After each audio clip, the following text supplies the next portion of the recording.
घुमाघुमी मराठ्याला खऱ्या गोष्टी आहेत का त्या? काही असो मराठ्याला कशाला सोसून द्यायचं? मराठ्याला आरक्षण द्यायचं दोघांनी मिळून द्यायचं असलं तुम्हाला, जी एक जीव आहे तुमचा, विकास आघाडी किंवा महायुती, हे काय एकमेकात गैरसमज पसरवण्याचं काम आहे. हे ते कोणी असो, मी महायुतीबद्दल सांगतो आणि महाविकास आघाडीबद्दल सांगतो, हे नुसती घुमाघुमी आहे. द्यायचं आहे ना, काय लागत नाही हो, द्यायचं असल्यावर काही लागत नाही. आत्ता दिलं, सर्वे समिती नसताना केंद्रीय मागासवर्ग आयोगाकडे काही बऱ्याचशा शिफारशी गेल्यात.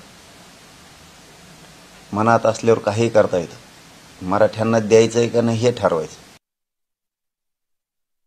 समाजात लय खतखते, मराठाच नाही म्हणत मी, सगळ्याच जाती धर्माच्या लोकात लय खतखते. दिसतंय वेगळंच आणि रूप वेगळंच, त्यांना नाही कळायचं. जाऊ द्या, आम्हाला काही घेणं नाही, त्यांना कळू नाही तर नाही कळू. फक्त आमचं मात्र एवढंच रूल आहे की तुम्ही मराठ्यांना लागणारं आरक्षण किंवा बाकीच्या समाजाला लागणारं आरक्षण देणं गरजेचं होतं.